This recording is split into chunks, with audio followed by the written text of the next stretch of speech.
let's jump into the Z files, because you guys know each morning. Yours truly, that's right, me, the Zotetic Warrior. I try to bring you a little bit of information about the world that you live in. As I said earlier, it seems as though many have chosen to live in a state of intellectual, emotional, spiritual, and cognitive fantasy. Many people have chosen a lie over the truth, apparently because it's convenient. So let's take a moment to bring regality into everybody's world as I present to you the latest installment of the Z Files. I want to bring you a short clip today from two Russian cosmonauts, old guys kind of like Z. I mean, I'm not as old as these gentlemen, kind of like Bobby's age. Gentlemen that have hit a certain age where they appear to no longer care about holding up appearances, propping up lies and deception. Gentlemen who appear to have come to a point in their lives where they understand that we live in this temporary existence that we call life on Earth, and that there are things in this life that are worthy of standing on. Gentlemen like myself who've come to an understanding that there are fates truly worse than death, and one of those is selling yourself out to this realm, turning yourself over to this illusory world that we call physical. With that, I bring you the story from two Russian cosmonauts.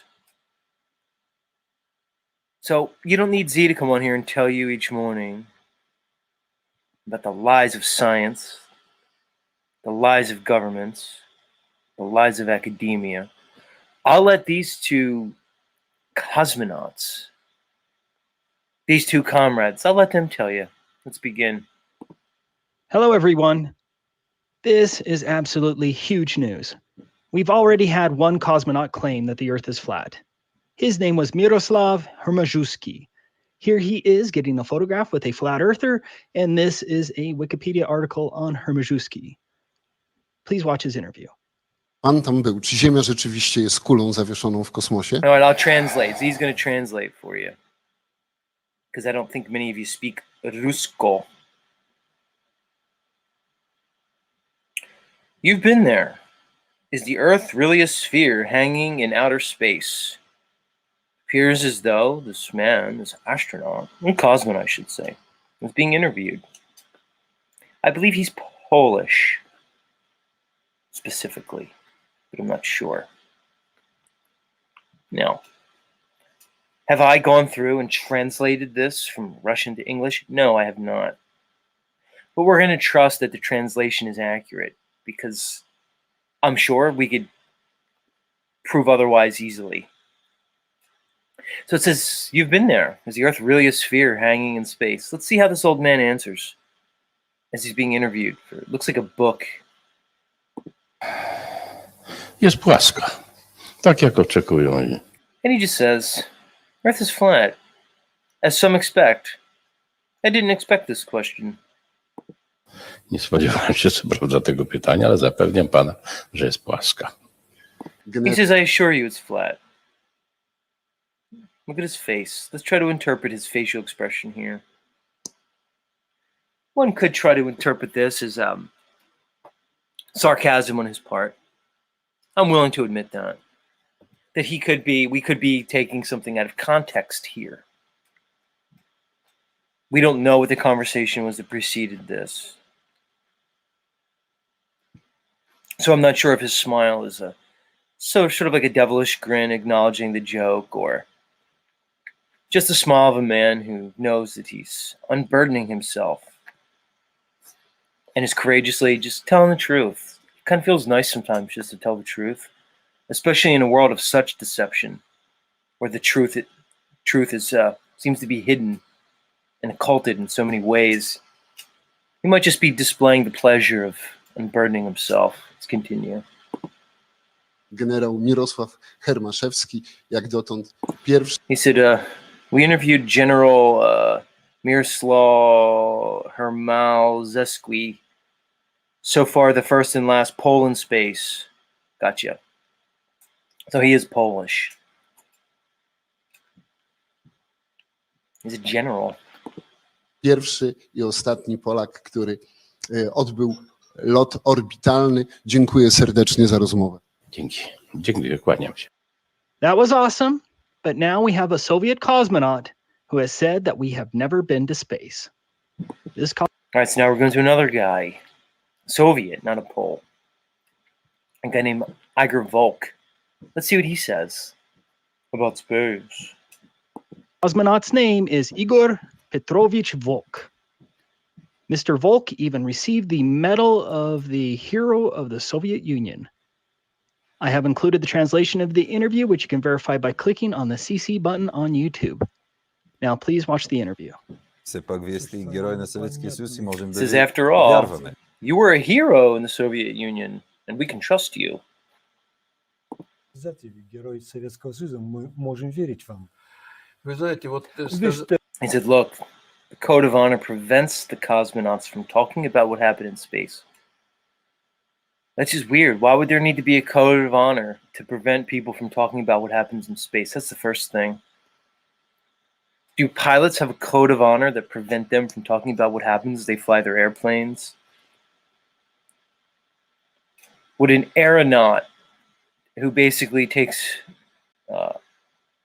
balloons up, whether it's hot air or helium filled, to very high altitudes, do they have a code of honor that prevent them from talking about what happens?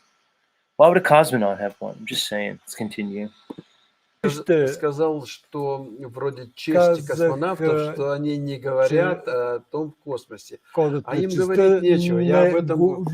He said they just don't know anything about that. Not sure the reference. космонавтите да говорят за това, което става в космоса. And then he says that we haven't been to space. Now let's look at this gentleman as he says we haven't been to space. Look at him. He's obviously of advancing age.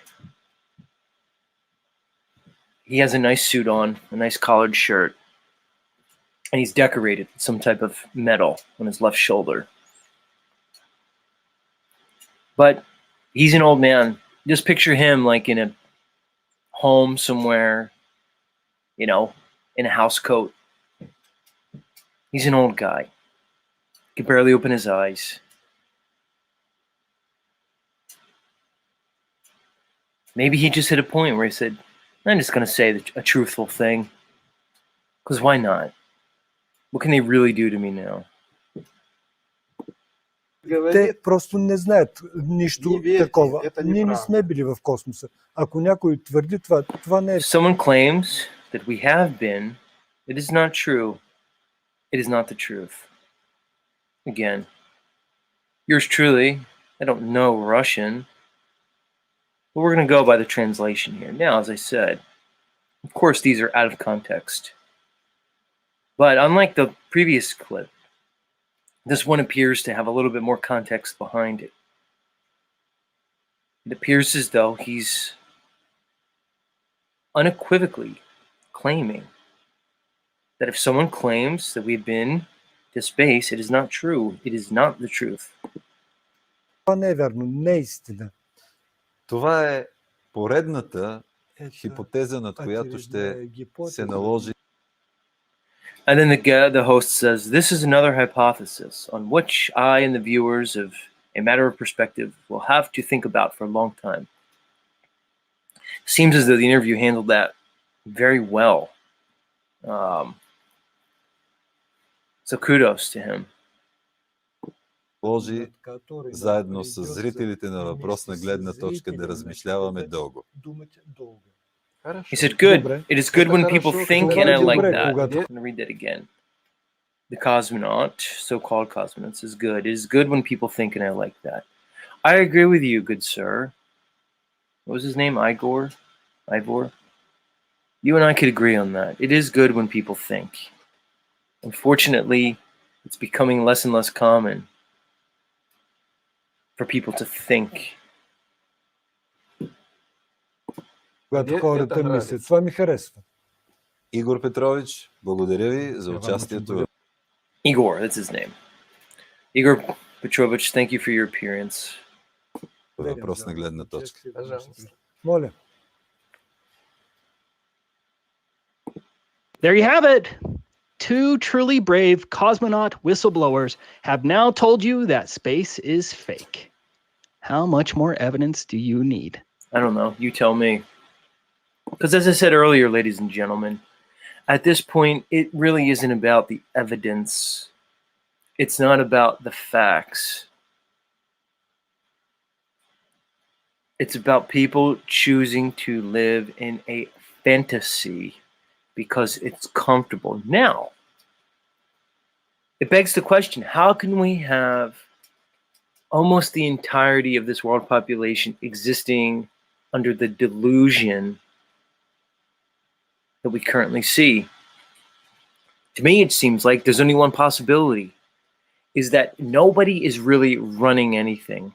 Oh, what do you mean, Z? What do you mean? What I mean is, if this is true, if what I and others like me,